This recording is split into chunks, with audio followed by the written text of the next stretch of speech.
Oi gente, tudo bom? Eu sou a Karina, do Lab Ideias. Muitos de vocês já devem me conhecer da plataforma Lab Home, de outras lives, de alguns tutoriais aqui no nosso canal do YouTube, mas eu vim falar um pouquinho sobre a nossa live de hoje. O tema da live é como estudar sozinho e eu e outros instrutores do Lab vamos discutir um pouquinho a metodologia de estudo, como otimizar essa ideia da aprendizagem em tempos de pandemia. Vamos dar dicas e compartilhar um pouquinho da nossa experiência com vocês.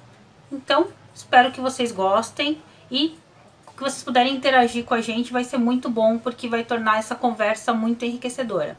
Valeu, galera!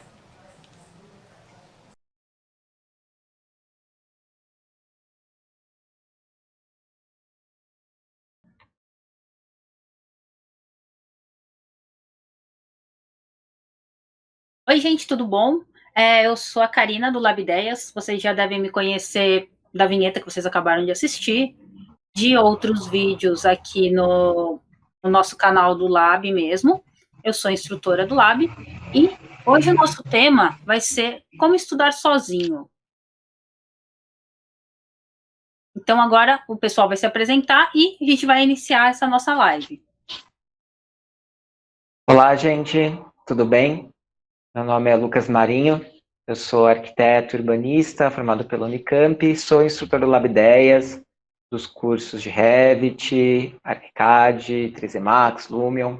Alguns aí já devem me conhecer do Lab Home e do próprio Lab.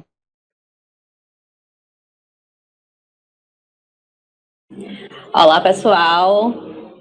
Meu nome é Maíra Áspera, eu sou arquiteta e urbanista também, formada pela Universidade Federal da Bahia, em Salvador. Eu sou mestranda também em habitação no Instituto de Pesquisas Tecnológicas do Estado de São Paulo.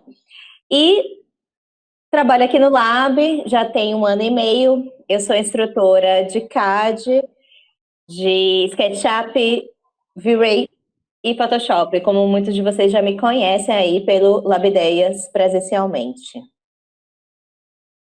Olá, pessoal. Meu nome é Rafael Secolim, também sou arquiteto urbanista, formado em 2015 pelo Mackenzie, e estou no Lab há 2 anos e meio já, ministrando o Lumion, e agora uma novidade também que vocês terão em breve. É isso.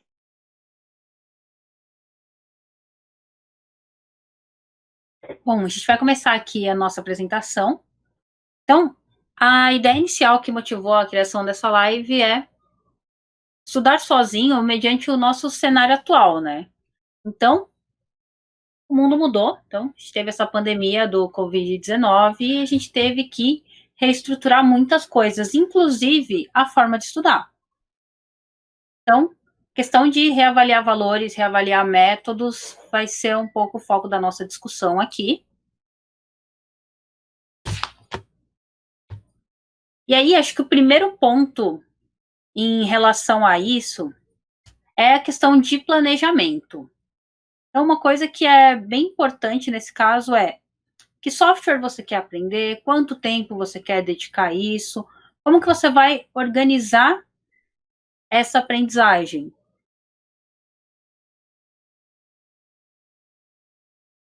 Gente. Eu acho importante, por exemplo, né, estabelecer essa questão dos softwares que a Karina falou, porque muitas vezes a gente se perde, né, no caminho que deve seguir. Então, traçar um plano, né, um planejamento inicial para não se perder mesmo, de uma forma geral, né? O tempo que você quer se dedicar. Então, se, por exemplo, a gente às vezes só tem 2 horas, né? Tenta focar aquele tempo suficiente aí, né, para não se perder. Outra coisa que eu acho legal, que uma vez a gente estava conversando, eu e o Rafa, e ele trouxe um ponto bastante interessante, que é aproveitar, às vezes, um tempo que você perdia antes no trânsito, né? Então, se locomovendo para fazer um curso presencial, a gente dedicar esse tempo agora para fazer um curso online. E é bom também, pessoal, a gente lembrar que arquitetura não é um curso simples, não é o curso mais leve, que nós temos entre as graduações todas, talvez esteja aí no top 3 mais pesados de todos, é um curso muito denso. Muitas faculdades, como o Lucas e a Maíra, estudaram em faculdades que eram integrais, né, na Unicamp e na UFBA. Então, acho que é importante você reparar nessas últimas palavras. Seja realista, traça objetivos palpáveis e não se cobre mais do que você precisa. Principalmente também quem precisa trabalhar, quem estagia. É sempre bom. A Maíra sempre fala em baby steps. Acho que baby steps são sábios nesse momento. Um passo de cada vez. Exato.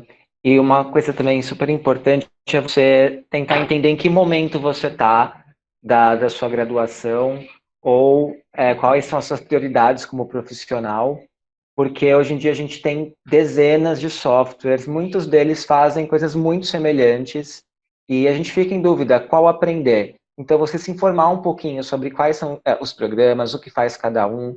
A gente já teve lives discutindo um pouco as diferenças entre alguns softwares, que vocês podem dar uma olhada, tá?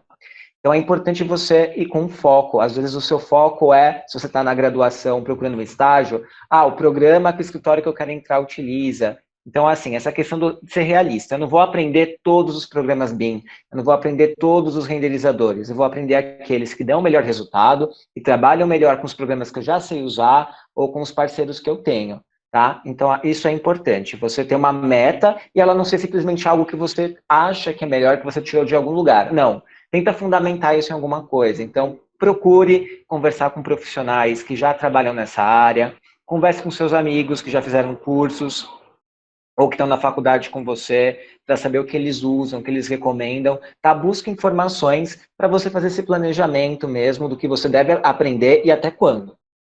Acho bem justo tudo que foi falado. E adicionar também essa questão. Eu entendo que, sendo arquitetos, às vezes a gente tem aquela vontade de aprender um monte de softwares. Você tem aquela lista, então vira e mexe, está sempre saindo um software novo, dá aquela vontade, mas eu acho que a parte de planejamento acaba sendo muito importante no sentido de o que é essencial para esse momento. Então, sempre focar no que é essencial para você. O que nos leva ao próximo passo, que seria a questão de se organizar, né? Então, em relação à organização, entra aquele ponto. Você já planejou, tá? Então, já sei que eu vou separar tantas horas por dia. Aí, agora, como é que eu vou estudar? Vou montar uma rotina? Eu tenho que organizar o meu ambiente. Então, o preparo acaba sendo sempre mais amplo. Nunca aquela coisa de, eu vou sentar aqui agora, vou começar a fazer esse curso, não estabeleci quanto tempo eu vou ficar estudando, não estabeleci direito o que eu vou estudar. Vão ter interrupções, acontece o tempo todo, principalmente se você mora ou divide casa com amigos, com família, pessoas vão te interromper, bicho de estimação. Então, a questão da organização também entra em planejar todo o seu ambiente para que o seu estudo seja o máximo focado possível. Eu acho super importante, por exemplo, essa questão de estabelecer uma rotina. Eu sou uma pessoa, por exemplo, que quando eu estou fora dela, as coisas não funcionam muito bem para mim. Então, por exemplo, um café, eu estava comentando um outro dia que a gente estava todo mundo aqui conversando, que eu tenho costume e eu só funciono bem quando eu tomo café preto de manhã cedo, né? Tem gente que é um banho, então assim, tenta manter essa rotina para talvez facilitar um pouco mesmo.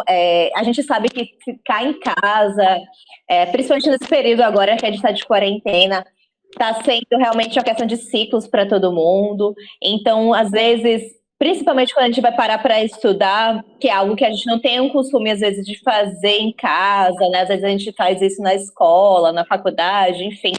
É um pouco complicado. Então, talvez estabelecer uma linha de rotina aí fique um pouco mais fácil, né? E outra coisa importante... Opa, pode Perdão, falar. Lucas, pode prosseguir. Para mim, o que eu sinto bastante é a questão de horários. Então, por exemplo, eu me consigo trabalhar em coisas que eu preciso de muita concentração de manhã.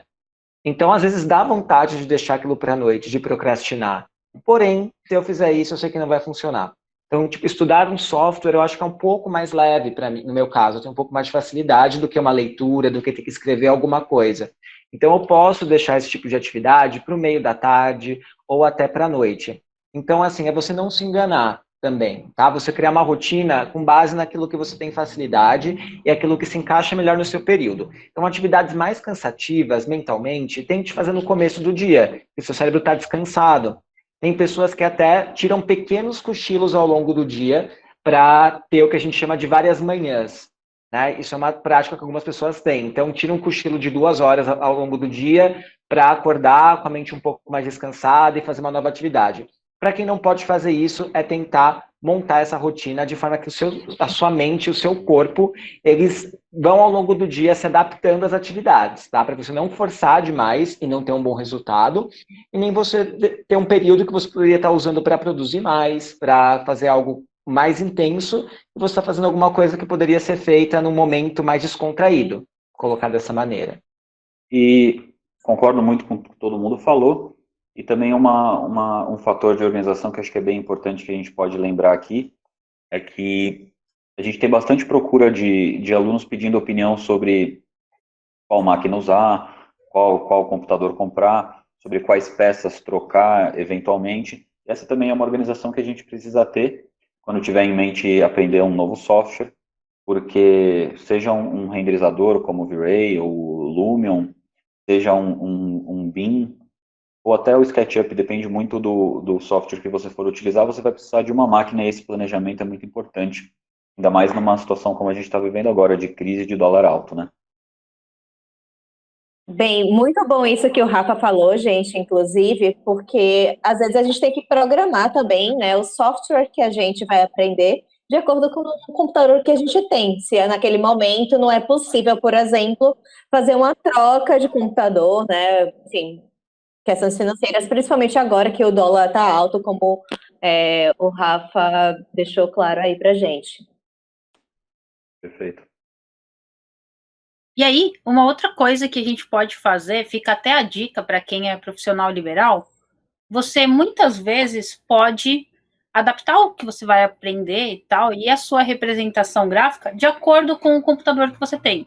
Um caso que eu tive durante a graduação eu não tinha um computador com placa de vídeo dedicada, o que não permitia que eu renderizasse meus projetos. Então, como na época não tinha condições de comprar outro computador, eu fui atrás de outras formas de representação que pudessem substituir a renderização. Então, uma representação mais no estilo sketch, uma coisinha um pouquinho mais ilustrativa. Então, você pode simplesmente não ficar refém do render, buscar outras formas. Então, ilustrações, colagem. Hoje em dia, a gente tem outras formas de representação que estão até chamando bastante atenção. E o que te leva também a, num mundo, numa situação também que a gente está com uma concorrência muito grande, isso pode servir como diferencial para o seu cliente. Então, aquele cliente que está acostumado com todo mundo apresentando render, às vezes uma colagem, uma isométrica, uma ilustração, acaba sendo um diferencial para o seu produto. Inclusive no ambiente acadêmico também, né? Porque, por exemplo, no Mackenzie, que nós temos os famosos professores da velha guarda, os dinossauros do modernismo, muitos deles não gostam de render, muitos deles não aprovam render. Aí quando você apresenta uma imagem mais conceitual, uma imagem em preto e branco, ou uma aquarela, alguma coisa à mão, é um diferencial muito grande. Dos nossos contemporâneos da faculdade, eu lembro de um cara, o Pedro, que apresentou o TFG à mão. Caso único numa faculdade grande como o Mackenzie, com certeza isso aí é um diferencial. No ambiente acadêmico também, né? Vamos ser sinceros que um trabalho à mão, assim, uma entrega de um projeto à mão, enche os olhos, quando bem feita, né? Claro. Sim. É claro que muito mais trabalho, mas sim, com certeza, com certeza. Mas eu acho uma ótima essa ideia da Cá, né? E inclusive algumas dessas ideias a gente está tentando buscar, né? E representar no nosso Instagram. A gente está divulgando umas ideias, né? Diferentes de representação, que é uma boa sempre, né? Não só por questões de tempo, porque querendo ou não, renderizar demanda tempo, e não só uma máquina boa, né? E às vezes é o que a gente não tem tempo, principalmente quando vai fazer uma entrega de um projeto aí.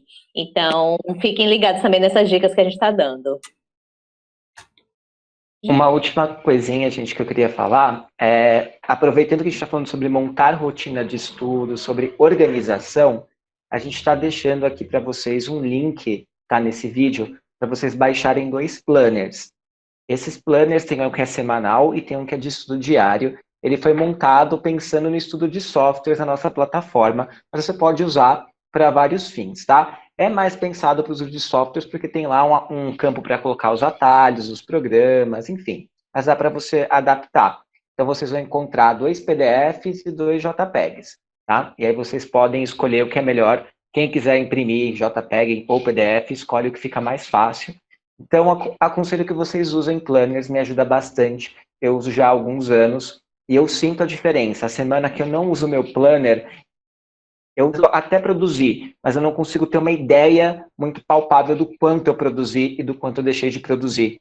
Quando eu coloco isso no papel, eu vejo, olha, essas coisas aqui eu deixei de fazer, só que em compensação eu fiz outras que estavam há um tempo, por exemplo, paradas. Então você nem fica muito frustrado e você também não fica com aquela sensação de que está tudo bem quando na verdade sua vida está uma bagunça. Então o planner ele te ajuda a se situar. Então, como é que você tá? Tá muita coisa atrasada?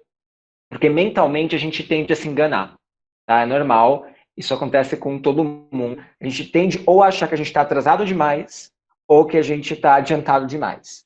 E normalmente a situação não é nenhuma dessas, né? A gente está ali no meio. Claro que existem momentos que a gente está muito atrasado ou muito adiantado, mas assim, normalmente a gente tá sempre caminhando de um lado para o outro, mas é importante a gente saber onde a gente se encontra. E, inclusive, uma coisa que é dita bastante pela galera que fala das questões de produtividade, etc., aí até experiência própria. Eu, por exemplo, sou uma pessoa que tem muito problema para dormir. Então, eu tenho insônia, eu tenho algumas questões que, obviamente, nesse tempo de pandemia piorou e muito. E muitas vezes você ter aquela questão do planner, de você ter algum espaço para descarregar esses pensamentos, as tarefas que você tem em fazer, tendem a liberar a sua mente. E quando você libera essa informação da sua mente, você consegue também se acalmar e relaxar um pouquinho mais, conseguir dormir melhor. Eu entendo que, claro, a gente não está numa situação onde está todo mundo 100% calmo, eu acredito, inclusive, que seja impossível, mas o quanto a gente puder também descarregar um pouco a nossa mente, melhor.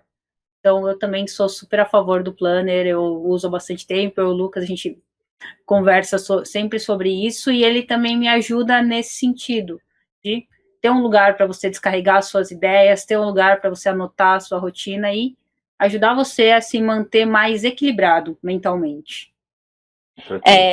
Só puxando assim a continuidade desse comentário, o legal do planner também, assim, eu gosto de anotar sempre todas as coisas que eu tenho que fazer naquele dia, né?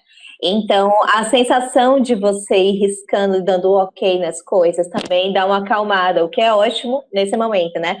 Para você ver que você não está tão atrasado assim, talvez, né? Dá aquela sensação de realmente estar tendo uma produtividade. É sempre legal você dando check. O check dá uma coisa psicológica favorável. Tem poucas coisas dão tanta recompensa psicológica do que preencher um checklist, realmente. É muito recompensador. Sim. O que nos leva ao nosso próximo ponto. Organizar a aprendizagem. Então, indo até um pouquinho em sequência do que a gente falou, segue também, tenta focar em seguir um fluxo lógico de software que seja coerente com a fase da vida em que você está. Por que você diz isso? Muitas vezes você está lá no comecinho da faculdade, te falta um pouco de conhecimento técnico, mas você tenta ir para um software que já exige esse conhecimento, então acaba rolando aquela frustração de você achar que não entendeu o software ou que talvez você não tenha gostado do curso, etc. Mas você tem que sempre verificar se o software que você está aprendendo é coerente com o momento da sua vida. Então, não esqueça disso. Alguns softwares exigem um pré-conhecimento e essa informação acaba sendo um diferencial na hora de aprender. Selecione também aquelas referências. Então, vai lá no Pinterest, o que eu quero produzir? Eu quero produzir esse tipo de ilustração. Legal, onde que ela foi feita? Ela foi feita no CAD, no Photoshop, no SketchUp, no Photoshop, no Revit. Então, vai atrás de aonde que isso foi produzido, quais softwares podem me trazer esse resultado que eu estou buscando. Eu acho... desculpa, tá, finaliza. E também vai definindo aonde você quer chegar e acompanha o seu progresso ao longo do software. É importante não deletar esse progresso, inclusive, porque justamente para você ver, né, que a coisa está andando. E o que eu acho bem importante, que a gente até comentou logo no início, é, por exemplo, qual é a sua meta em relação ao software, né? É o tipo de representação, um render, por exemplo, apresentar um realista. Então, escolhe uma referência, como a Ká deixou aí já mostrada, né? Apresentada. Escolhe uma meta de representação, de imagem, seja lá do que for, e vai trabalhando naquilo. E também a questão dos softwares, né, de seguir um fluxo lógico, porque não adianta, como a Ká comentou, começar fazendo um BIM no primeiro semestre, gente, se você não sabe nem o que é uma parede, como é que as camadas, né, que constituem ela, e por aí vai, sabe? Não adianta também vocês irem loucamente querendo já fazer render realista, porque não acontece de primeira, não é assim que as coisas funcionam, né? Tudo é um fluxo de informações que você vai adquirindo e você tem que ir treinando, né, para alcançar essa meta que vocês traçaram. Com certeza, é sempre bom lembrar que a arquitetura é realmente uma área muito complexa, né? Envolve muitos elementos que vão desde da estabilidade das construções, desde a estrutura até conforto e a estética, e com certeza é muito difícil articular todos eles no mesmo projeto. Então, você tem que ter muita noção de onde você está no seu processo de formação, ainda dentro da graduação.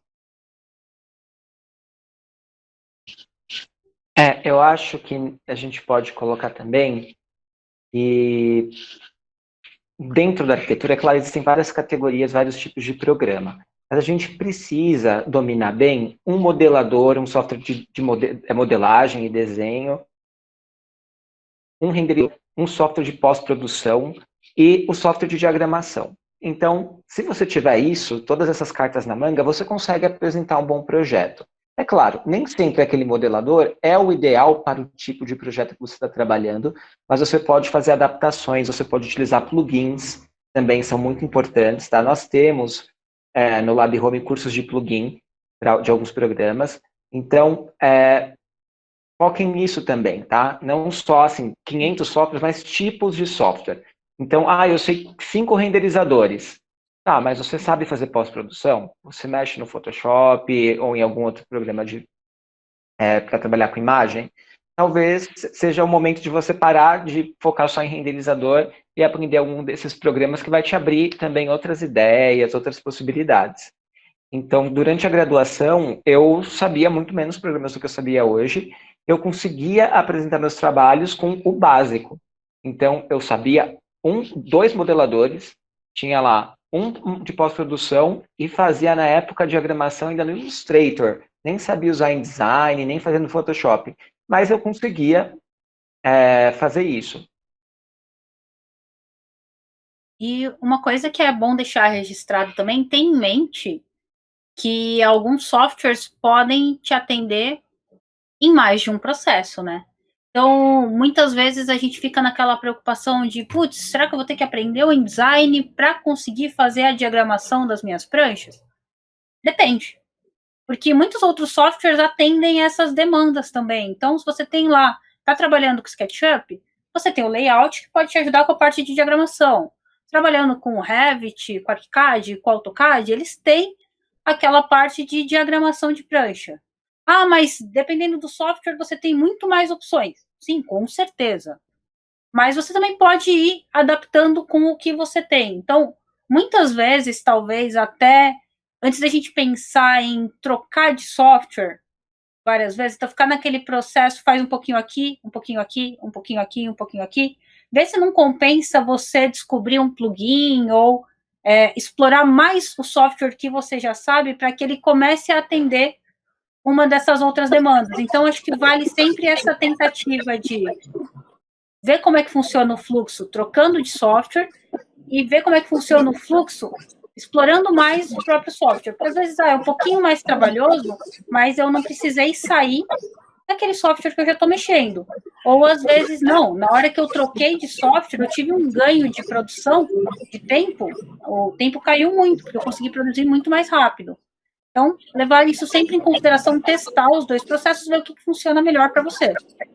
É engraçado, às vezes a gente acha que a gente já sabe tudo relacionado àquele software, né? E na verdade é só uma pontinha, um pouquinho que a gente conhece. Então, às vezes buscar informação, né, sobre o programa, se ela tem essa possibilidade de resolver, né, o que você está querendo naquele momento, tá? E aí também tem a questão que a gente comentou também antes, de saber, por exemplo, o escritório que você tem interesse em trabalhar, né? Qual é o software que eles utilizam? Então, talvez focar, né, a sequência e seu fluxo de softwares focando nesse escritório que você tem interesse um dia em trabalhar, né? Talvez é uma opção muito boa, em que, inclusive, a maioria dos meus amigos fizeram essa trajetória. Então, essas considerações também levam a gente ao próximo passo, que é estudando. O que eu faço lá? Então, organizei, planejei, defini. E aí, como é que eu vou fazer esse estudo? Então, ficam aquelas dicas básicas, né? Quem está usando a nossa plataforma do Lab Home, vocês vão ver que a gente sempre tem o curso essencial, que é o curso básico, e algumas variáveis. Então, ou cursos voltados em tópicos específicos, etc. Fica aquela dica, começa sempre pelo curso essencial. Então, o curso essencial, ele vai te dar a macrovisão, ele vai te trazer o básico daquele software, e depois você pode ver do que te interessa, qual que é o ponto específico, onde você ficou com dificuldade. Outra dica é trabalhar com a tela dividida. Então, você está assistindo a aula aqui, você pode estar paralelamente com o software aberto, aí você verifica, testa, vê se funcionou realmente, não funcionou, volta. A vantagem da gente estar trabalhando também com a videoaula é que a qualquer momento você pode dar pause, voltar para o início da aula, voltar para a aula anterior, se você teve alguma dúvida mais para trás. Então, você consegue ir adaptando o seu conhecimento conforme você aplica. Com certeza. Uma coisa que eu acho bem importante, já entrando na questão da nossa plataforma do Lab Home, que inclusive uma aluna comentou, que eu acho interessante, é que às vezes, né, a gente acha, de novo, que já sabe tudo daquele software, né? E aí já está passando para um outro. Então, já que está na plataforma, talvez dar a oportunidade de voltar para os essenciais, né? E rever algumas coisas, porque sempre tem coisa nova para aprender. E que na plataforma a gente está tendo a possibilidade de dar um curso muito mais completo aí, né? Então, não subestimem, né, os cursos essenciais, por mais que vocês já estejam talvez um pouco mais à frente, tá? Sim. E uma coisa que acaba acontecendo muito quando você já tem um pouquinho mais de prática no software, não superestime o seu conhecimento. Porque a gente acaba, é normal, já aconteceu comigo, acho que deve ter acontecido com todo mundo, de você ficar naquela coisa de, eu já sei muito sobre esse software, não vou assistir vídeos sobre ele, não, isso daí provavelmente eu já sei, mas a gente acaba se surpreendendo. Às vezes existe um atalho que você não conhecia, que te ajuda no fluxo de trabalho. Às vezes tem uma outra forma de posicionar as barras de ferramentas que também pode te ajudar a otimizar. Então, não superestima o que você sabe. Pensa que você sempre vai aprender alguma coisa. Isso inclusive, acontece muito com nós instrutores. A gente conhece bastante o software, mas vira e mexe, você sempre tá, putz, olha, tem esse atalho aqui que eu não usava, nossa, ao invés de modelar isso desse jeito, eu poderia modelar de outro jeito. Então, sempre tem outras opções que acabam te facilitando na hora de trabalhar. E quer ver uma coisa que foi muito engraçada? Quando eu comecei a dar aula de CAD no Lab, eu cheguei à conclusão e que, assim, eu sabia por dentro, mas a gente só descobre quando tá com a mão na massa, né? Eu tomei o curso na época de faculdade com o pessoal de elétrica. E o pessoal de elétrica, na verdade, só quer fazer linhas e círculos, né? Então, assim, não é como se eu tivesse aprendido mesmo o CAD. E aí você é jogado no escritório e você, assim, resolve as coisas, faz tudo que você tem que fazer, mas sabe quando você, no fundo, tem a certeza que tinha uma forma mais fácil de resolver aquilo? Então, o curso de CAD que a gente tem aí no Lab, por exemplo, eu acho que realmente me surpreendeu, assim, porque eu cheguei à conclusão que eu não sabia o CAD para arquitetura. Então, aqui é outra dica. Tentem sempre fazer o curso com pessoas da sua área, porque aí vocês realmente vão aprender o que vocês precisam saber. Realmente. Outra coisa importante, pessoal, para a gente ter em mente sobre a organização, agora sobre o ato de estudar, sobre o momento do estudo. Acho que meio que para complementar aquele nosso segundo capítulo, quando a gente falava sobre você mudar a sua atitude na hora de estudar, sobre você avisar quem mora com você, a sua família, seus roommates aí. Outra coisa muito importante é você saber lidar com o computador na hora, né? Por exemplo, dividir a tela no Windows, que muita gente não sabe como faz, basta você apertar e segurar uma janela pela barra dela por cima, qualquer janela, seja um programa, seja o Chrome, e você empurrar para o canto da tela, né, para uma das laterais. Quando você faz isso, a tela fica dividida pela metade, que é uma ótima opção para quem não tem aí 2 computadores, 2 telas ou um tablet para acompanhar do lado. Dividir a tela na metade é sempre, com certeza, uma boa. Assim como conseguir dominar o tempo de vídeo, que, por exemplo, o YouTube permite que a gente faça. Você pode deixar, se não me engano, de 0,5 a 2 vezes a velocidade do vídeo, né? Ou seja, 50% da velocidade ou o dobro. E aí você pode usar conforme o seu conhecimento, né? Uma parte que você já sabe de um curso, você acelera. Uma parte que você teve dificuldade, é sempre bom lembrar que o lado legal do ensino à distância é você poder pausar, é você poder voltar, é você poder repetir uma aula que não deu certo, uma aula em que você não estava bem, ou uma aula em que você estava cansado. Extremamente normal para todos nós. Como a Má também falou, do café da manhã, do café preto, que é importante. Às vezes, no dia que você esquece o café, você não rende tão bem, faltou o seu stack ali. O ensino à distância dá essas ferramentas, né? Sim. E uma coisa que eu acho que também legal, em continuação ao que o Rafa disse, é não force você mesmo. Ah, como assim? Vai ter dia que você não vai estar bem, pode ter acontecido alguma coisa, pode ter rolado alguma situação que te abalou de alguma forma. Então, qual que seria a minha dica aí? Ah, eu geralmente estudo 2 horas por dia, hoje eu não estou bem. Tudo bem, então estuda meia hora, 15 minutos, para quê? Para você ter colocado isso na sua rotina. Então, olha, eu falei que eu ia estudar hoje, eu estudei. Mas também não força tanto esse ato de estudar as 2 horas que eu combinei comigo mesmo, porque aí você não está legal, você vai acabar não processando tanto a informação, você vai estar com a cabeça em outro lugar, então você também não vai absorver tanto conhecimento. É aquela coisa, você pode fazer esses pequenos ajustes. Hoje eu não estava muito bem, eu estudei menos. Amanhã, olha, eu estou com o dia inteiro livre, eu estou no pique. Beleza, você pode estudar um pouquinho mais. Outra vantagem da gente estudar à distância, você pode adaptar quando você está mais afim, quando você está menos afim. Então, a dica é, você mantém a rotina, mas você adapta a como você estiver no dia. Uma coisa que eu acho importante, que eu, por exemplo, funciono muito bem, né, quando eu estou estudando, é ter um caderno para fazer anotações. Então, o Lucas falou que a gente está disponibilizando aí, né, um planner para vocês fazerem todas as anotações. Tem gente que funciona mais fazendo texto corrido. Eu já tive alunos, por exemplo, que imprimiram, né, a apostila que a gente disponibiliza na plataforma. Então, imprime a apostila, puxa linhas ou bota post-its com anotações extras, por exemplo. E também já teve situação de aluno, enquanto vai fazendo o processo lá no arquivo que a gente disponibiliza durante as aulas, ela já ia printando e abrindo no Google Drive, né, uma planilha onde ela ia colocando os prints e fazendo comentários. Então, assim, ver para vocês, né, qual é a melhor forma de talvez ir anotando essas informações, porque também é uma forma de vocês recapitularem sempre que for necessário, né? Claro que você pode rever o vídeo e tá aí justamente, né, a ideia da plataforma e assistir cursos online é justamente vocês poderem voltar para tirar essas dúvidas, né? Mas vai anotando também, porque às vezes é aqui que a gente encontra o vídeo, enfim, às vezes é uma forma mais rápida de vocês recorrerem a essas dúvidas, né?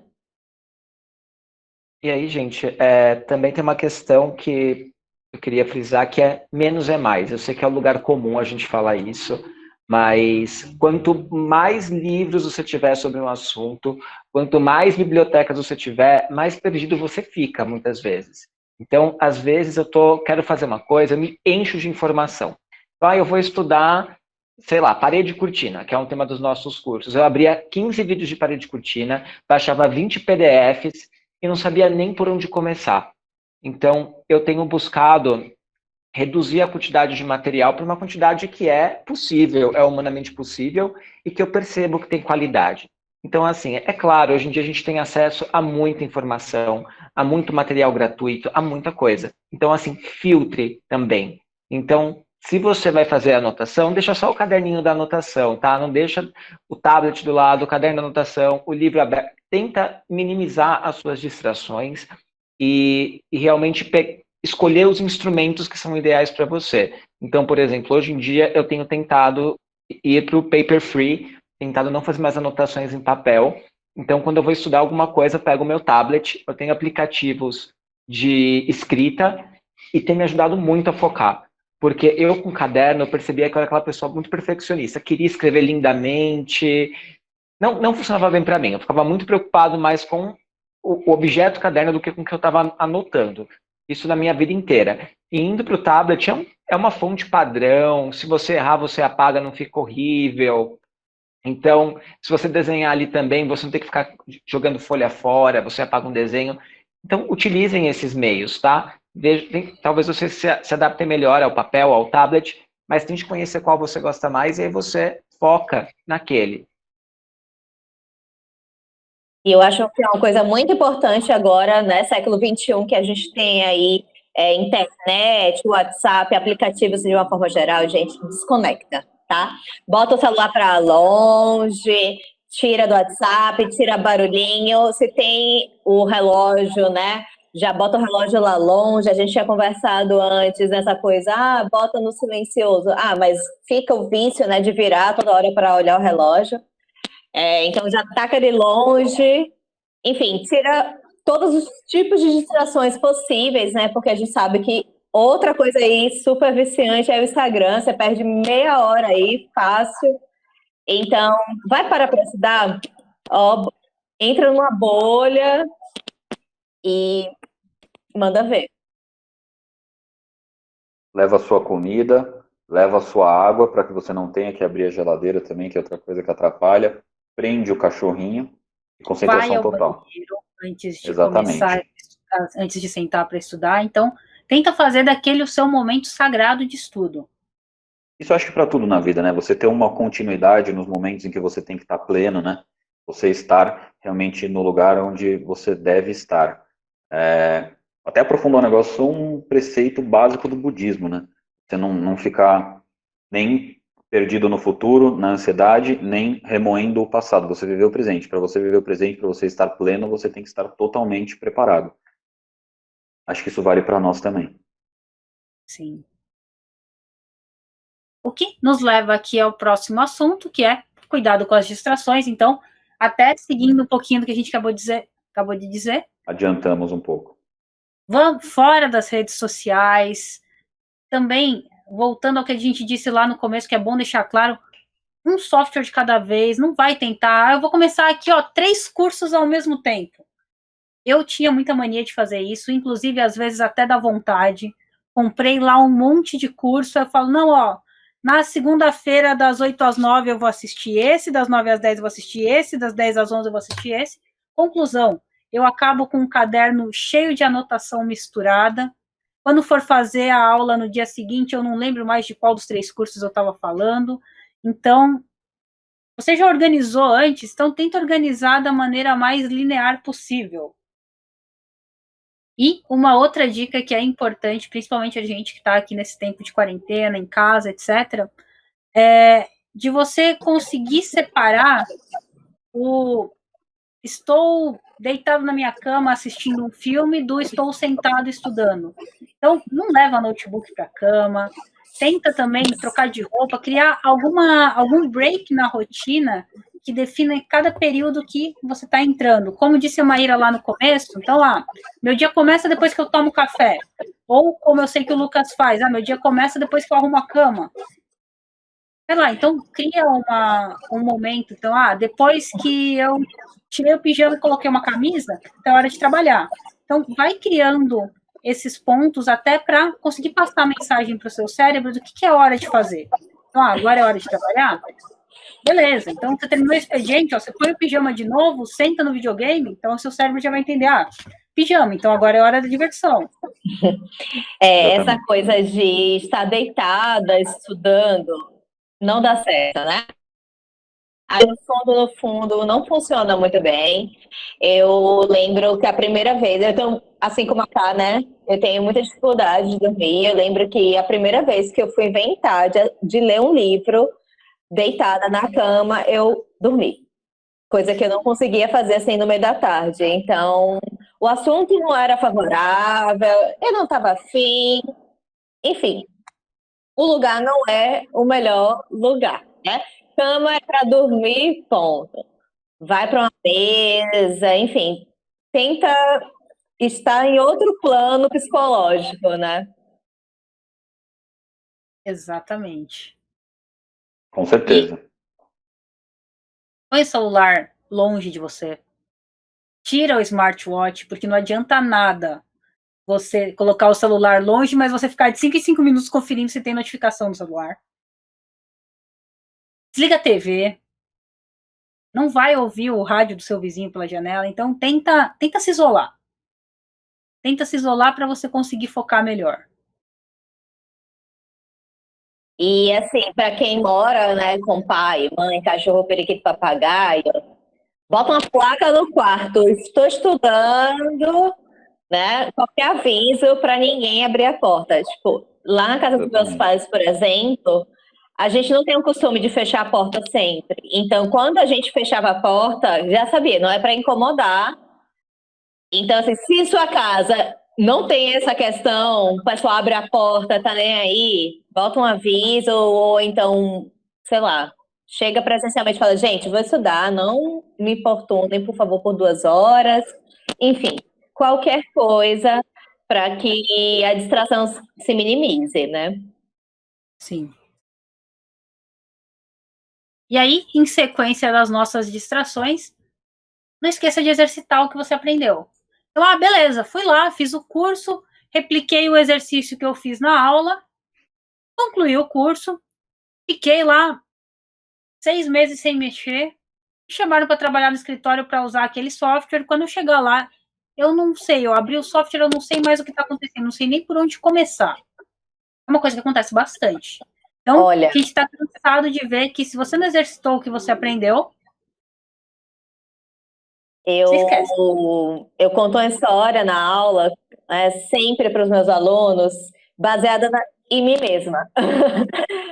Quando eu fui aprender SketchUp na época de faculdade, isso há muitos anos atrás, eu lembro que era a primeira semana de férias. Foi na primeira semana de férias, de segunda a sexta, eu tive curso, enfim. Quando as aulas voltaram, e lembrando, eu não sou de São Paulo, ou seja, eu morava na beira da praia, né? Tinha 3 meses de férias, qual era a chance de eu ficar treinando SketchUp em casa, podendo ir para a praia, atravessando a rua de casa?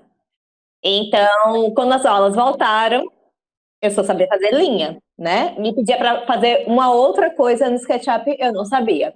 Então, gente, eu bato na tecla dos meus alunos, galera, não adianta tomar o curso e não praticar, né? Tudo na vida é uma prática e aqui não vai ser diferente, tá? Se daqui a 6 meses for pegar para abrir o software e tentar fazer alguma coisa, não vai conseguir, né? vai fazer a linha, mas não vai saber levantar a parede, né? E por aí vai. Então, assim, não adianta instalar o programa e nunca mais olhar na cara dele. Tudo na vida é assim, e aqui não vai ser diferente. Aí vai botar a culpa no curso, né? Ah, que foi uma porcaria e por aí foi. Então, assim, para esse momento, treina, né? Começa, como tá ali do micro para o macro, então pega um sanitário de casa, vai passando por etapas, vai treinando, vai também colocando na progressão dos softwares, né? Eu tive um aluno em sala que eu fiquei super feliz, que ele levou isso, inclusive, durante o curso. Na casa dele tinha acabado de reformar o sanitário, então ele passou para o SketchUp, do SketchUp ele renderizou no V-Ray, ele fez criação de algumas texturas pelo Photoshop, depois da pós-produção. Então, assim, além de fazer o que a gente faz na sala de aula, né, daquela modelagem que vocês vão fazendo enquanto estão assistindo o curso, é importante que vocês apliquem as informações em outro arquivo, né?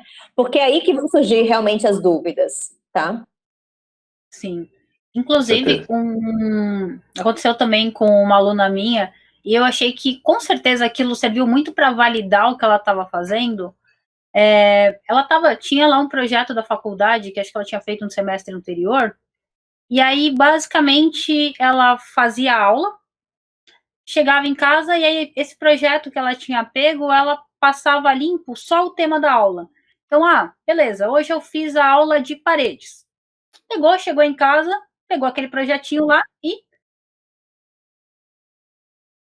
fez aula de laje. Beleza, chegou em casa, pegou lá o projetinho, fez a aula de laje. Então, o que aconteceu? Ela conseguiu também acompanhar de perto, num projeto dela, a reprodução daquilo que foi feito ao longo do curso. Então, você está tendo aquela experiência do fazer sozinho, né? Porque, assim, é importante refazer o exercício que está sendo feito em aula? Sim, muito importante.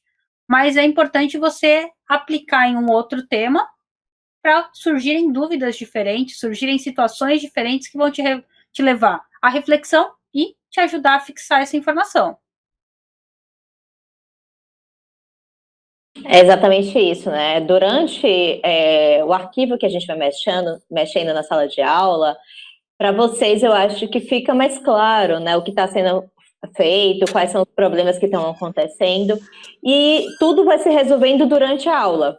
Aí o problema vem depois, quando a gente muda de arquivo, né, vem para uma situação que a gente fica desprendido do professor, do instrutor, né, e aí os reais problemas acontecem, né, e aí a minha dica é também, vai anotando, né, essas situações que aconteceram, porque a gente está sempre disponível para vocês, né, pela plataforma principalmente, para tirar essas dúvidas, tá bom?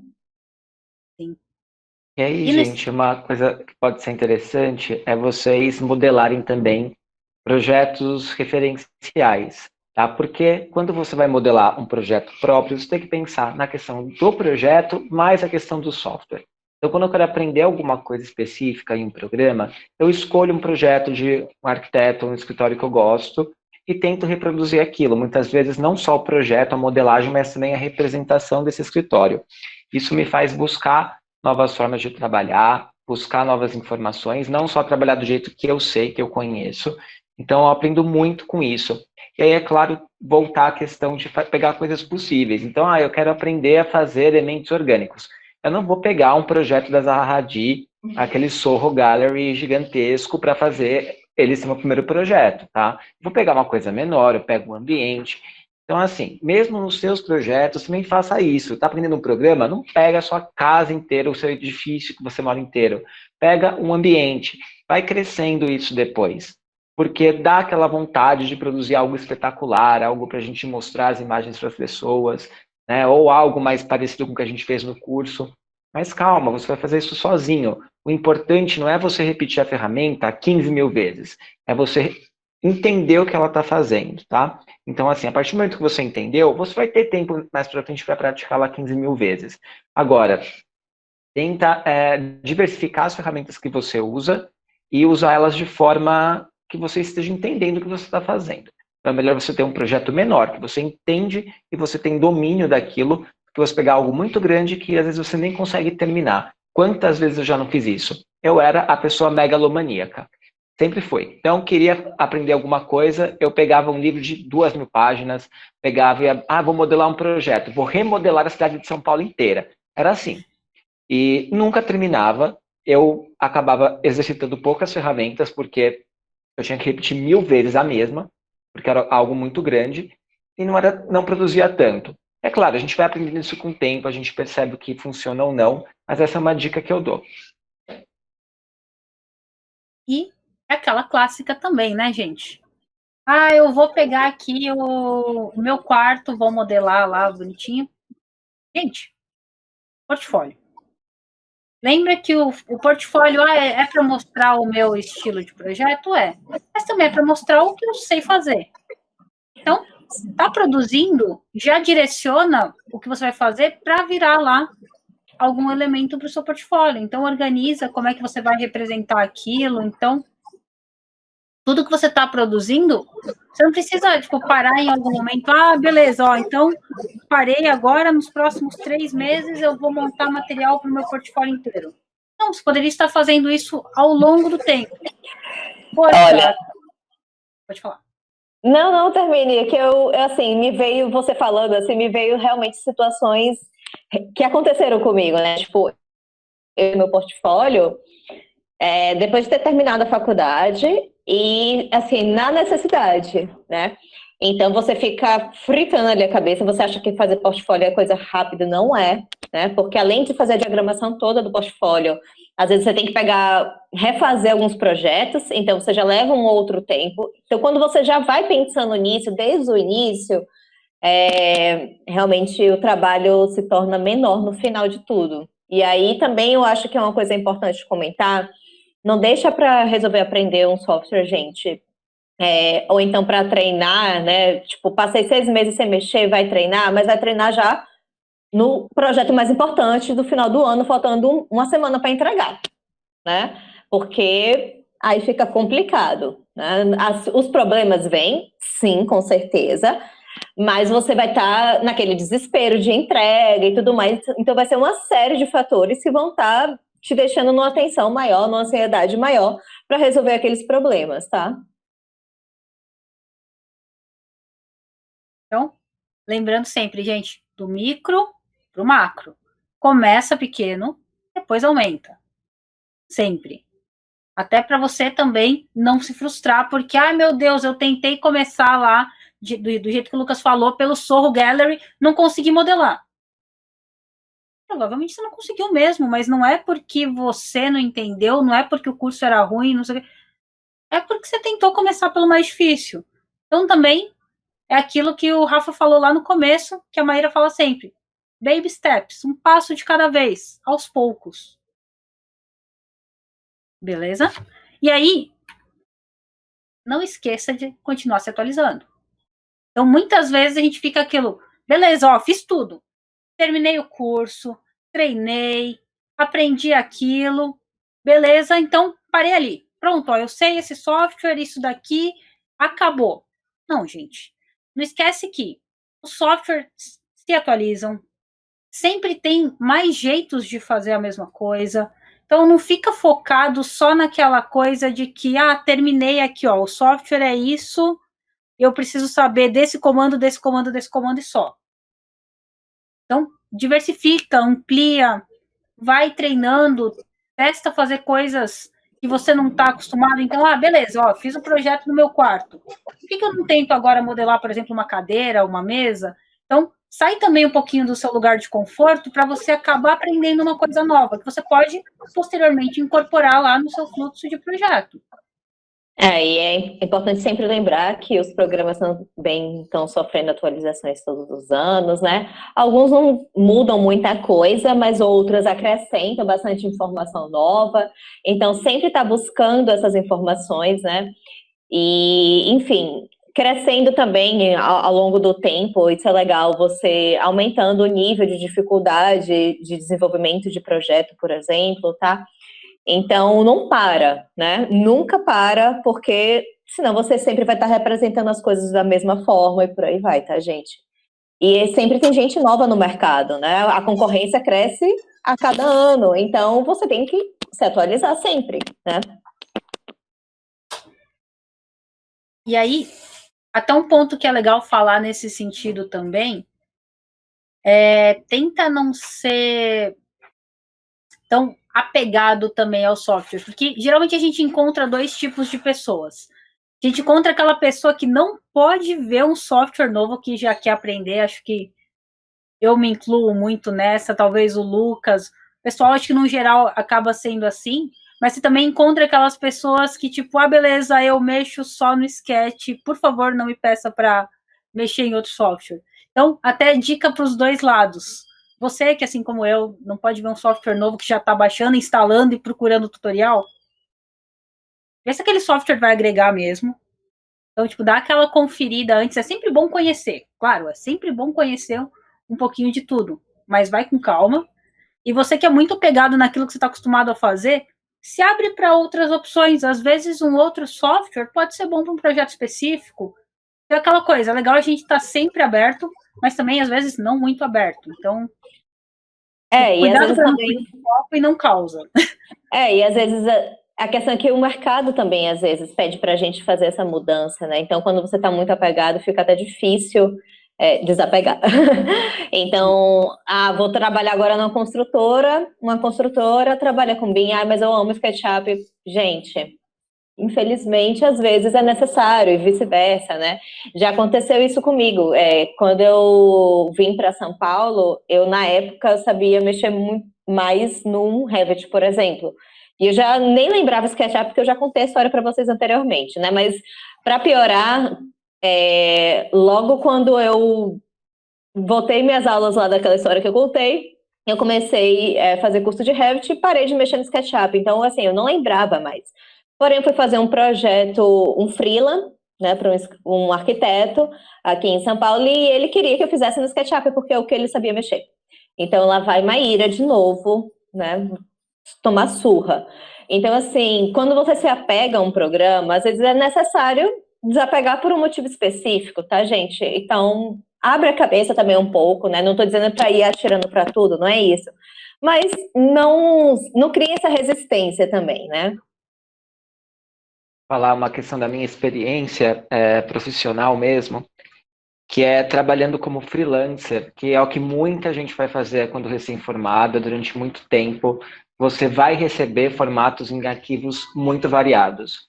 Então, eu comecei a receber arquivos no Revit, eu estava no final da graduação, trabalhando como freelancer de 3D, o pessoal começou a mandar para mim coisas no Revit, e eu tive que aprender Revit em função disso, no início, para conseguir, pelo menos, fazer o básico naqueles modelos. Eu não sabia modelar, mas eu sabia esconder um objeto, colocar um objeto novo no programa, sabia criar vista. SketchUp é um programa que eu não uso nos meus trabalhos pessoais, porém, muitos escritórios, muitos arquitetos me mandam um projeto em SketchUp para renderizar. Então, eu tenho que saber Sketch. Então, eu posso não ser um gênio de SketchUp, né? Então, mas o básico eu tenho que conhecer. E o Sketch está mudando constantemente. Então, não adianta eu conhecer o SketchUp 2008. Eu tenho que conhecer o SketchUp 2019, 2020, assim vai.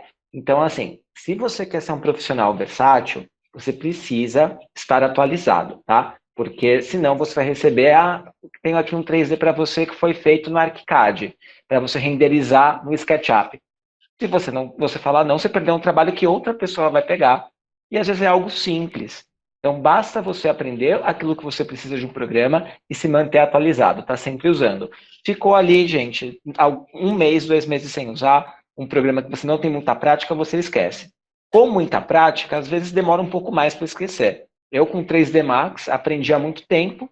Lembro que fiquei cerca de 2 anos sem usar. Quando eu fui pegar de novo, claro, tinha uma breve recordação do que era aquilo, mas eu tive que procurar de novo aulas, as minhas anotações, e me ajudaram muito ter as anotações, nesse caso. Mas, assim, é natural, tá?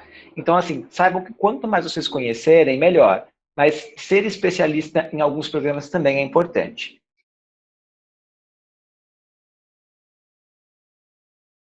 Com E aí, certeza. obviamente, como a gente não ia ficar aqui sem pagar um pouquinho de mico, a gente vai mostrar um pouquinho para vocês como é que foi a nossa estrada até aqui. Então, não é aquela coisa de que, poxa, o Lucas faz uns renders incríveis hoje em dia. Será que sempre foi assim? Então, a gente vai mostrar um pouquinho da nossa estrada, para vocês verem que é importante você nunca olhar para trás e falar, nossa, olha que porcaria que eu fazia. Não. Aquela porcaria que você fazia anteriormente, olha onde ela te levou, o que você faz hoje. Então, tenha sempre gratidão ao processo, porque é o que levou você a como você está hoje, né? Então, a gente vai começar aqui com o Rafael. Aí, Rafael, o que você quer falar sobre o seu processo? Então, pessoal, eu não quero me alongar nisso, acho que o legal é a gente meio que tentar sintetizar o nosso caminho. Vamos falar só um pouquinho sobre esses projetos e sobre como foi o meu desenvolvimento com o modo como eu me expresso, porque eu acho que o Lab é, acima de tudo, um lugar que quer ajudar vocês a se expressarem. Não tem nada mais agoniante na vida, não só dentro da arquitetura, do que você pensar em algo e não conseguir expressar a sua ideia. Desde do bebezinho que tenta falar e chora, até o arquiteto mais experiente que não consegue colocar no papel o que ele pensa, essa é uma situação muito difícil. Então, o meu caminho começou tarde, eu entrei na faculdade um pouco confuso sobre o que eu queria da minha vida, eu escolhi a arquitetura meio que num frenesi de emoções ali, e eu comecei a investir em software, eu comecei a investir em modelagem já no 6º semestre, já passando da metade. Esse projeto aí em cima é o projeto de uma matéria de sistemas estruturais, se não me engano é no 5º, 6º semestre. Foi a primeira explodida que eu fiz na vida, você percebe como é trash, né? O fundo não destaca, você não... É um pouco complicado. Acho que eu fico até feliz de saber que eu fiz uma explodida nessa época, porque hoje é uma coisa que eu passo bastante para os alunos, mas eu teria feito hoje a execução totalmente diferente. Dá um mix de orgulho e de vergonha. Essa de baixo, acho que vale a pena falar um pouco mais sobre ela. Essa de baixo é uma das imagens do meu TFG1. Eu fiz um centro de apoio ao ciclista. Na época eu usava a bicicleta como meio de transporte. Um dia eu quase fui atropelado, caí na rua. Eu estava meio em choque, tentando descobrir qual ia ser o mote do meu TFG. Aí caiu a ficha. Falei, nossa, é isso. Todo dia alguém tenta me matar, eu vou fazer sobre isso. Fiz uma ciclovia na 23 e um centro de apoio em frente ao CCSP. Eu já estava no 9º semestre, já estava lá no TFG1 e eu não sabia renderizar. Eu aprendi a renderizar no TFG2 e um ano depois de formado. Eu não conseguia encontrar, sabe, uma linguagem que fosse exatamente o que eu precisava. E aí o Petraco, o professor Francisco Petraco, que é um arquiteto muito experiente, tradicionalíssimo do Mackenzie, eu lembro das palavras dele, ele falou, cara, eu quero ver mais de 3 cores, se você me der alguma coisa com mais de 3 cores, você não entra na minha sala. E ele ficava meio bravo com excesso de renderização num projeto mais ou menos, sabe? Para ele o que importava era ver a qualidade do projeto. E aí eu cheguei na semana seguinte com essa imagem e foi o primeiro sorriso que ele deu para mim no TFG, já estava no fim do TFG1. Depois eu mantive, na entrega do TFG2 eu entreguei só 2 renders, ou 3, se não me engano, e mantive essa linguagem de só o elemento estrutural em vermelho, que era uma coisa importante para mim, e as escalas humanas, e fui feliz. Eu uso até hoje, é uma coisa que eu tento passar bastante para os nossos alunos. Até temos o objetivo de montar um curso especial, isso de composição um pouco mais conceitual, mas sem spoilers. Acho que pode passar, Sem tá? spoilers. Aí também, isso aí é o projeto 6, se não me engano, o projeto 7, alguma coisa assim. Era uma biblioteca, um centro de apoio à cultura dentro da estação Júlio Prestes, da estação de trem, se ela fosse desativada. E eu estava abandonando a faculdade, eu queria sair da faculdade nessa época, e eu caí com o professor Igor Guatelli, que era um cara muito teórico, um cara polêmico, mas que eu amei de paixão, me fez não abandonar a faculdade. E essas imagens aí de baixo da direita, acho que quando eu escolhi a composição do Petraco, que foi no TFG que foi depois, foi em função dessas imagens aí de baixo, porque esse aí foi o primeiro e, se não me engano, acho que o único 10 que eu tive em projeto na faculdade. E aí, quando eu entreguei esse trabalho e o Igor passou o feedback para mim, eu desisti de desistir. Eu acho que do passado é mais ou menos isso. Fui passando aí aos trancos e barrancos e realmente eu só investi mesmo em software, em modelagem no fim. Eu cheguei mais ou menos no 8º, no 9º semestre, sabendo muito pouco, sabendo só SketchUp, o básico, e mal e porcamente o Photoshop. E aí depois que entrei no Lab, eu me especializei primeiro em V-Ray. Essas imagens foram feitas a partir de um material da própria Chaos Group, com o objetivo de realmente serem imagens de marketing do Lab, do curso de V-Ray que a gente estava mudando na época. E eu lembro que foi um grande intensivo que eu fiz sobre imagem que mudou bastante o meu modo de trabalhar.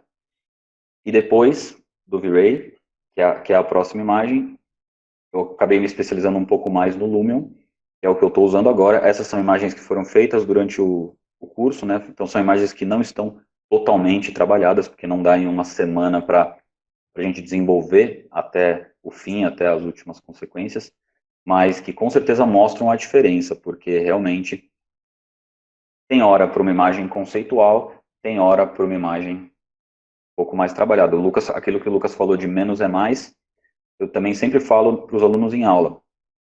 Às vezes é legal você ouvir Mozart, às vezes é legal você ouvir Nirvana, que tem 3 acordes. Tem hora para tudo, desde que você saiba, sabe, quem fala melhor português é quem fala de acordo com quem está recebendo, não quem fala bonito. Então acho que é mais ou menos esse o meu processo. Vergonha do passado. Ele te levou até aqui. Verdade. Má? Bem, essa daí sou eu no 3º ano da faculdade, lá em Salvador, na Federal, o projeto, né, matéria de projeto, na verdade é anual, então isso daí eu estava começando o 5º semestre, 6º, aquela confusão, foi uma época bem conturbada de greve, mas foi um projeto que eu gostei muito de fazer, num terreno super íngreme, e ele foi feito todo em CAD. Na verdade, a gente utilizou o Revit para fazer o terreno, e por ser muito íngreme, a gente necessitava de entender bastante, né, fazer cortes, para entender como é que ia funcionar a questão de corte e aterro. Inclusive, esse projeto, na plataforma Lab Home, eu mostro ele no curso de CAD, para mostrar a questão de representação, e ele foi muito legal, porque foi um projeto, acho que o mais completo que eu já fiz na faculdade, porque foi toda a parte de implantação aí de várias tipologias, então teve residência, teve restaurante, enfim, foi várias tipologias, né, no caso, e foi um centro náutico, na verdade, né, então a gente fez depois levando até um micro, então teve toda a parte de urbanismo aí de um terreno enorme, que eu nem lembro quantos metros quadrados tem isso aí, mas era uma área bem grande, até detalhamento, né, então a gente fez detalhamento de esquadria da residência, então foi bem legal, que foi realmente fazendo um afunilamento do projeto, como é na vida real, né? Aí você pode passar para o próximo, Cá, por favor. Lembrando, o projeto anterior foi de um professor que eu amo, que inclusive foi meu querido orientador, Maurício Chagas. Bem, aí sou eu, na verdade, o anterior foi em grupo, né? Na verdade, os projetos lá eram a maioria em grupo. Esse também foi em grupo, com 3 amigos queridos, já na matéria de projeto 4, então eu estava aí no meu 7º, 8º semestre, né? Depois eu voltar de intercâmbio, então a gente aí já fez um Revit, utilizou não só para fazer modelagem, plantas, a gente fez um render bem básico ali, mas com uma pegada um pouco diferente, a gente levou para um Photoshop para trabalhar um pouco. Ainda na época o Revit não era o que está agora, né? Então estava ali gente começando a mexer no programa. Eu já tinha, acho que uns 3 anos, na verdade, que eu aprendi a mexer o Revit em 2012. Então foi muito bom, porque a gente também não deixou de usar, por exemplo, coisas básicas, como fazer uma maquete física. Então ali na imagem do lado esquerdo vocês podem ver, né? Foi uma maquete física que a gente fez também para entender também um pouco do terreno, porque era um terreno íngreme, era uma implantação numa região tombada de Salvador, ali no centro histórico. Foi um albergue, né? Principalmente voltado para estudantes, de uma residência que, na verdade, coincidentemente, a dona era minha professora na época dessa matéria. Mas com uma vista absurdamente linda ali para o frontispício da cidade, né? Então, foi um trabalho muito legal de fazer, que a gente fez todo em Revit. Então, fez questão de setorização, estudo de esquema hidrográfico, enfim, hidrossanitário, desculpa. Enfim, foi muito, muito legal de fazer. Bem, aí vou começar por baixo, pela imagem de baixo, né, que na verdade foi um projeto de Ateliê 5 que eu fiz junto com o 4, né, então eu fiz duas matérias de projeto no mesmo ano, que foi, no caso, Ateliê 5 foi projeto de urbanismo, então a ideia era desenvolver pequenas modificações aí, no caso, dentro da universidade da gente, e aí foi uma fotomontagem que eu fiz. Eu peguei essa imagem de uma praça dentro do centro universitário, lá de um dos campos, e eu fiz essa montagem aí no Photoshop de um projeto que eu vi. Na verdade, foi engraçado isso aí, porque se eu disser para vocês que esse banco, na verdade, ele estava em planta baixa, e eu não sei até hoje como eu consegui fazer ele virar uma perspectiva, foi realmente engraçado, assim, às vezes me perguntava até assim, nossa, isso não estava lá, não, eu falei, não estava. Mas foi muito legal de fazer, né? E foi, como era um projeto mais simples, a gente já podia fazer imagens direto no Photoshop, né?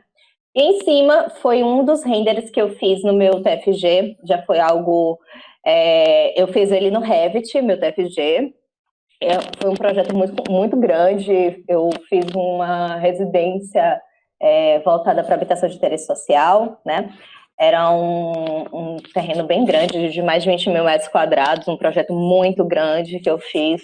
Até hoje eu me arrependo um pouco por conta do tamanho, mas foi bem interessante porque as imagens eu renderizei no Revit, mas foi engraçado que depois eu fiz uma mudança um pouco quando eu levei para o Photoshop. Eu lembro que eu fui fazer inserir as árvores, a vegetação toda pelo Photoshop, e aí quando eu coloquei um print em cima do render, eu falei, nossa, ficou legal, gostei. E aí eu acabei seguindo uma outra linha de renderização que eu achei mais interessante, né? Uma coisa mais, parece um pouco até desenhada, não esse especificamente, mas uns outros da parte externa, né, da residência, ficou parecendo mais algo à mão, como se tivesse um render e alguém desenhado por cima, foi bem interessante. Então, nessa época eu segui mais essa linha, né? E na época também eu não fazia muito render mais voltado para um render realista, por exemplo, eu não sabia mexer no V-Ray, que foi algo que eu só aprendi quando eu fui para o Lab, né? Pode passar cá, por favor. Bem, aí sou eu, agora no século XXI, nos anos 2020. Essa primeira imagem da esquerda é daqui de casa. Eu moro com o Lucas e a gente resolveu modelar aí a casa, né? Daí eu passei toda para o SketchUp e, enfim, foi uma vontade de colocar o que a gente tinha em mente aí do projeto de casa na modelagem. Enfim, deu certo e ficou muito igual. E aí, outros ambientes nessa cozinha, ela é um pouco mais recente, logo abaixo, foi um projeto que eu dei uma repaginada total do que ele na realidade, mas eu gostei muito e agora eu estou tentando estudar mais essa linha do render mais voltado para o realista, né? Bom, agora eu vou falar um pouquinho de mim. Esse daqui foi em 2013, então só rapidamente um recorte. Entrei na faculdade em 2010. Sempre fui muito focada, assim, fui bem CAD, aí depois, bem mais pra frente, em 2012, fui começar a mexer um pouco mais com o SketchUp. E aí, em 2013, eu participei de um workshop com a Universidade Chilena. Então, a gente foi lá para o Chile, fez uma parceria com a galera, Então, a ideia era requalificação de uma área de rio, então, questão das margens, etc. E acabou sendo muito interessante para mim essa experiência, porque eu fui conhecendo outras formas de trabalhar. Então, essa experiência no Chile serviu para ver que a representação gráfica não precisa ser necessariamente aquele ciclo que a gente estava falando, de você precisa ter uma modelagem, você precisa ter uma renderização realista, você precisa ter uma diagramação específica. Então, acabou sendo uma experiência, um contato que mexeu muito na minha forma de representar as coisas, e foi interessante porque aqui eu estava começando a usar Photoshop, então foi um trabalho que a gente fez em grupo, mas foi a primeira. Então, aqui a gente fez uma fotomontagem, a gente tem o CAD trabalhado com a foto aérea, e a gente tinha que destacar alguns pontos que era uma análise urbana que ia motivar depois o nosso processo de intervenção. Então, foi divertido fazer essa discussão de como destacar a informação, como representar. Então, acho que foi a primeira vez que a gente sentou mesmo para fazer essa discussão de, tipo, qual que é o melhor jeito de representar. Então, a gente acabou fugindo um pouquinho do lugar comum. Claro, hoje em dia o pessoal produz isso bastante, acaba sendo até... Mas naquela época foi interessante para a gente essa questão de mudar um pouco e realmente analisar o que valia a pena ser representado e como. Aí, aqui na sequência, tem, então, 2014, baseado lá nas experiências que eu tinha tido. Então, isso foi, acho que, ateliê de projeto 7, se não me engano, que era uma intervenção numa escala um pouco maior, e acabou sendo aquela primeira vez que eu fui trabalhar com renderização e etc. Então, antes eu não estava acostumado, cheguei a fazer um curso de V-Ray lá em 2012 ou 13 também, mas meu computador não aguentava, porque não tinha placa de vídeo lá, como eu comentei anteriormente com vocês, então eu não conseguia fazer a renderização. Então, foi aquele mix, né? Então, beleza, como é que eu vou representar? Eu posso melhorar essa imagem no Sketch para ela já sair um pouquinho melhor? Aí tem uma parte toda de pós-produção e tal. Então, acho que acabou sendo, assim, uma das minhas primeiras imagens em 3D. Então, assim, um 3D que eu realmente gostei e tal, que é aquela coisa, como o Rafa falou, dá aquele mix pra gente de orgulho e vergonha, mas eu acho que foi muito importante por ter essa noção. Então, acho que, provavelmente, aqui a gente fez uma praça que tinha uma conexão inferior entre quarteirões e tal, que talvez eu não tivesse conseguido fazer só em 2D. Eu não ia conseguir concluir o projeto. Então, aqui é legal destacar também como a importância do 3D para o meu processo de projeto. E aí, na sequência, a gente chega lá, Karina, em 2015. Então, é interessante que em 2015, lá eu estava no TFG, e no TFG eu acabei tendo um problema muito sério, porque o terreno que eu escolhi tinha um desnível muito grande, e eu e meu professor, a gente concluiu que ia ser assim, poderia trabalhar no AutoCAD, mas o trabalho que eu ia ter em produzir muitos cortes, em produzir muitos diagramas para representar o meu projeto, ia acabar inviabilizando um pouco o meu projetar. Então, eu ia gastar muito tempo tendo que representar, que eu perderia na questão projetual mesmo.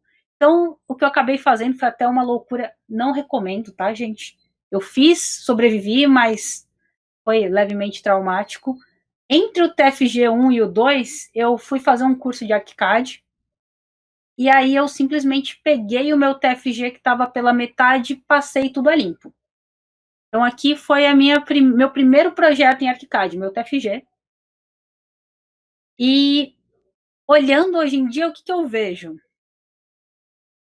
Eu consegui chegar no resultado muito bom, porque assim, eu aprendi, mas eu acho que talvez eu não estava com conhecimento suficiente para tudo que eu fiz. Então, acabou sendo um processo sofrido, mas que acabou consolidando a minha primeira experiência com o software, sabe? Então, eu fiz essa explodida, que eu acho que é uma forma de representar que acaba sendo muito legal. Eu me arrisquei nos renders, então, na época também, assim, continuava mexendo pouquíssimo no V-Ray, até por questão de máquina mesmo, então, eu acabei fazendo esse render no ArchiCAD. Eu fiz a questão da pós-produção e tal, e aí aquela questão também que eu discutia muito com o meu professor não era aquele cara que, meu Deus, eu preciso de renders super realistas. Eu quero entender o projeto, eu quero poder ter uma vista assim superior, entender como é que seu projeto se relaciona com o entorno, então eu também acabei não tendo essa cobrança do render realista. Acabou sendo uma coisa mais assim. E por último, então é isso o que eu tenho produzido atualmente, assim, eu já dei muita aula de V-Ray, etc., mas eu pessoalmente não me considero muito uma pessoa do render. Eu gosto muito de explorar outras formas de representação, até por conta de, durante a vida, durante a graduação, não ter focado muito nisso. Claro, atualmente eu tenho estudado muito mais os processos de renderização, eu acho uma coisa muito interessante, mas foi uma coisa que eu acabei não sendo direcionada.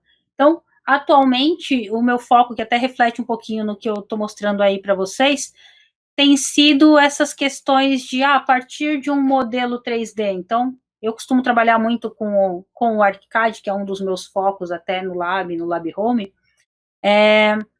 Como que eu posso pegar lá uma imagem e representar de uma maneira legal? Então, eu tenho focado muito nas questões de pós-produção e representação através de axonométricas. Então, ultimamente eu tenho feito muitos estudos voltados para a representação gráfica em si, não necessariamente renderização. Bom, já falei muito. Lucas? Bom, gente, apresentando algo bem diferente, né?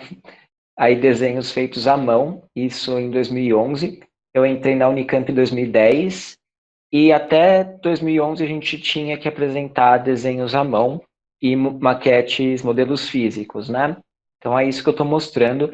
Esse foi um projeto pequeno que a gente estava começando a entender um pouco a questão de desenho técnico ainda. Então, a ideia não era necessariamente ter um super projeto, mas a gente realmente praticar um pouco essa questão de representação. E aí tem a imagem da maquete. Eu nunca fui uma pessoa que gostou muito de desenhar à mão, embora fizesse razoavelmente bem até isso nessa época. Eu já tinha feito o curso técnico durante o ensino médio, então já tinha uma noção de desenho técnico, mas nunca gostei muito. Então, acho que pode passar, Cá. Mas o que eu fiz esse é o mesmo projeto. Então, eu peguei todos os meus projetos, ou praticamente todos, que eu tinha feito de 2010 a 2013 e refiz em 2014. Então, eu peguei as minhas férias, eu lembro que eu estava, isso na verdade já estava no intercâmbio, aproveitei o inverno de lá, foi uma quarentena que eu passei, e me tranquei em casa e fiquei ali, eu acho que foram aí uns 2 meses que eu não saía, não vivia, só refiz projeto. E usando o V-Ray Disquete, usando muito Photoshop, que eu tinha aprendido em 2013, usando InDesign já para fazer a diagramação, já pensando aí num TFG. Então, esse daí já são imagens do meu portfólio, são algumas páginas do meu portfólio acadêmico. Então, eu peguei vários projetos que eu já tinha e tentei uma representação diferente. Então, trabalhar com essas imagens em corte, ali do lado tem as bolinhas, são detalhes feitos em CAD. Na outra página, as plantas foram feitas em CAD, depois pintadas no Photoshop. Então, tem várias técnicas no mesmo projeto. Pode passar. Bom, aí já é o meu TFG. O meu TFG também, eu acho que como muita gente, acaba se arrependendo da escala, né? Escolhi fazer um projeto muito grande, gostei muito do processo, tive uma orientadora, a professora Gabriela Celani, que me ajudou muito e que foi um processo muito, muito fluido de trabalho. E a questão da representação, eu acho que evoluiu bastante, porque eu já trabalhava com Revit, mas foi meu primeiro projeto sozinho, feito sempre, assim, a modelagem totalmente feita no Revit. Então, tudo que a gente está vendo foi modelado no Revit, as vistas foram geradas, tratadas no Photoshop e diagramadas no InDesign.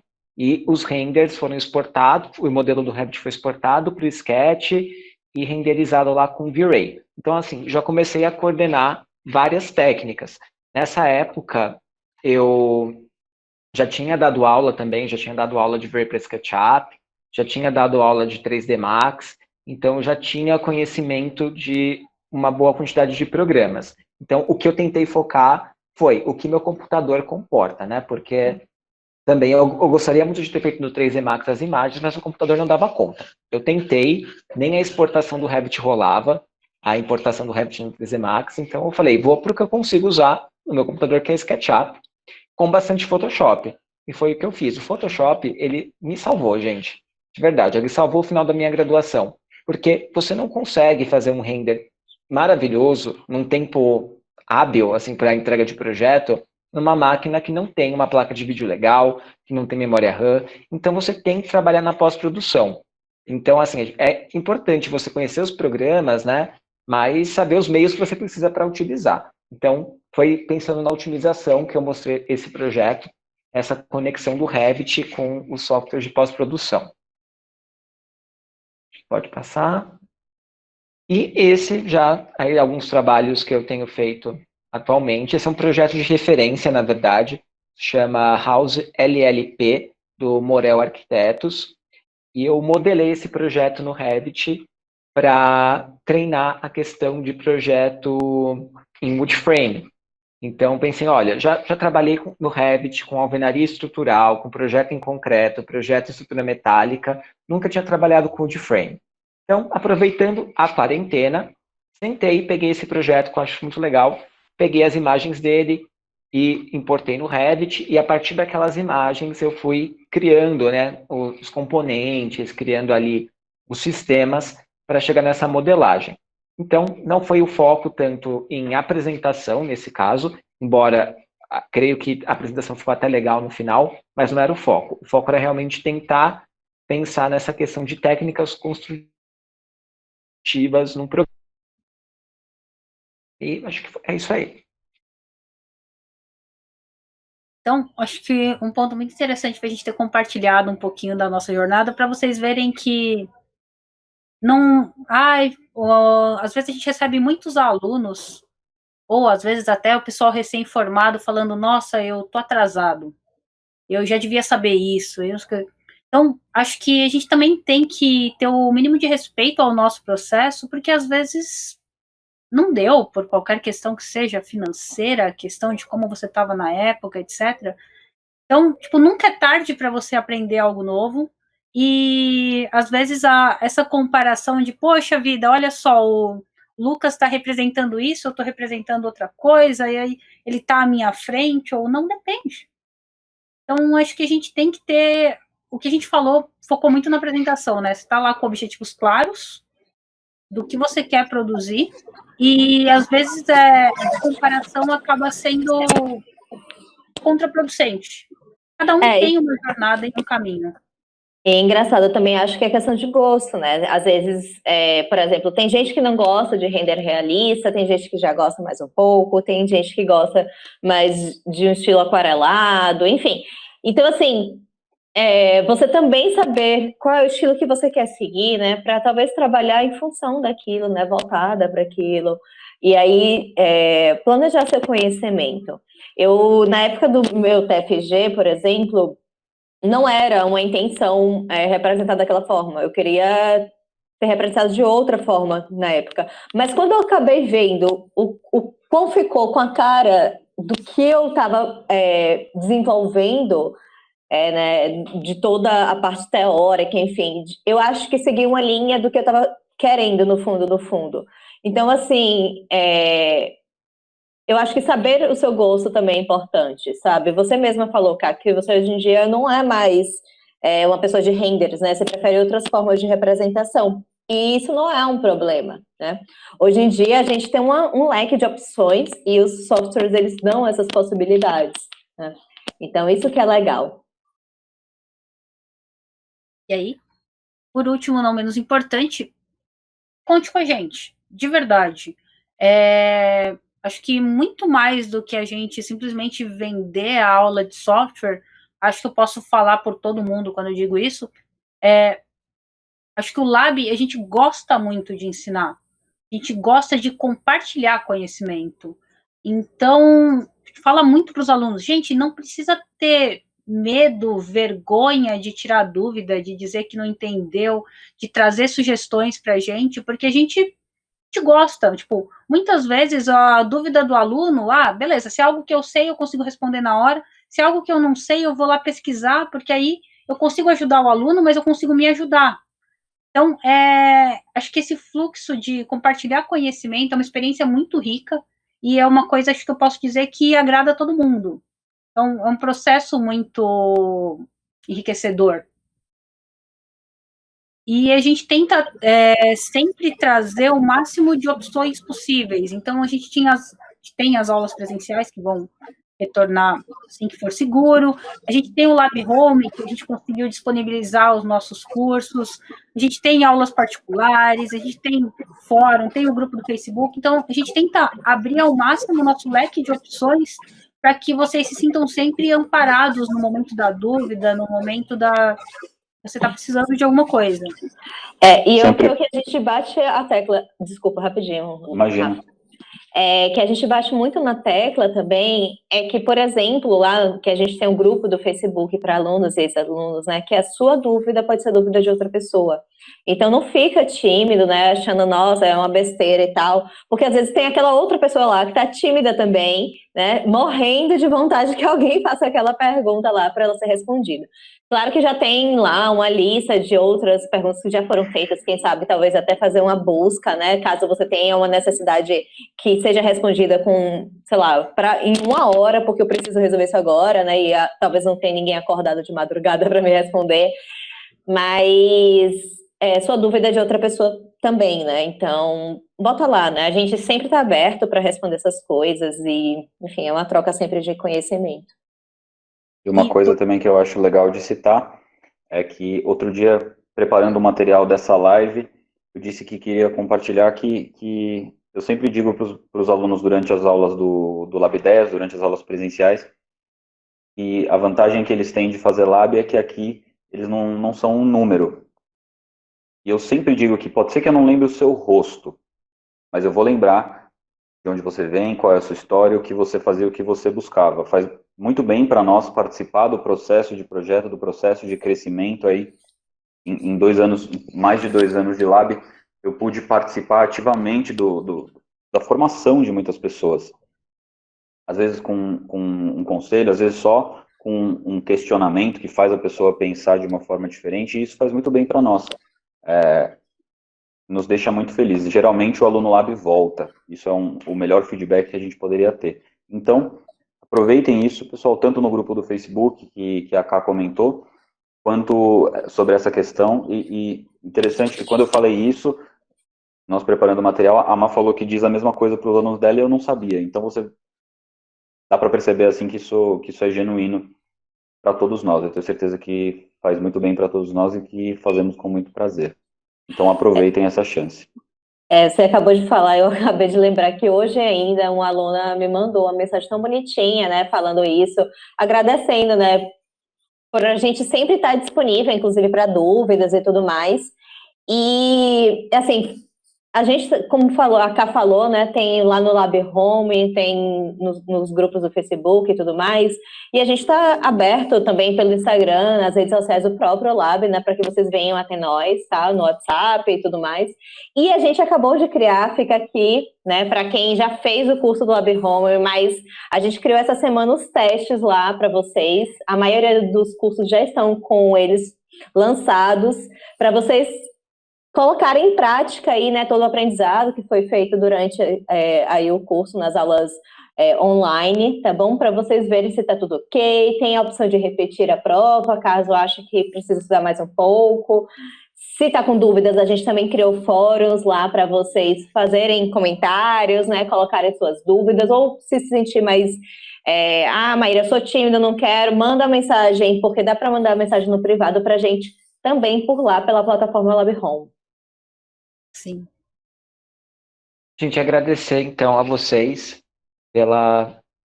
por acompanharem os nossos canais, por estarem aí com a gente nesse momento e fazer os nossos cursos e fazendo o Lab um local de troca de conhecimento, né, sempre com muito respeito aí entre as pessoas, e falar realmente que para todos nós é muito bom viver isso, né? E esse momento foi um momento de aprendizado, né? Esse momento da quarentena, e a gente está muito animado também com o que está surgindo. A gente teve que aprender tanta coisa, aprender a fazer live, aprender a utilizar um site, aprender a usar programas novos, montar novos cursos, e acho que isso é algo que a gente vai levar para a vida inteira, e a gente espera que vocês também, nesse momento, estejam aprendendo, estejam vendo coisas positivas, né? A gente tem que saber tirar isso de todos os momentos. Então, Espero ainda que vocês tirem suas dúvidas com a gente, comentem aqui na live, baixem o material que a gente deixou disponível, tá? Estamos disponíveis para qualquer dúvida que vocês tiverem, certo? Exatamente. Isso aí. Quer dizer alguma coisa, Rafa? Queria agradecer também o pessoal e agradecer também a equipe do Lab,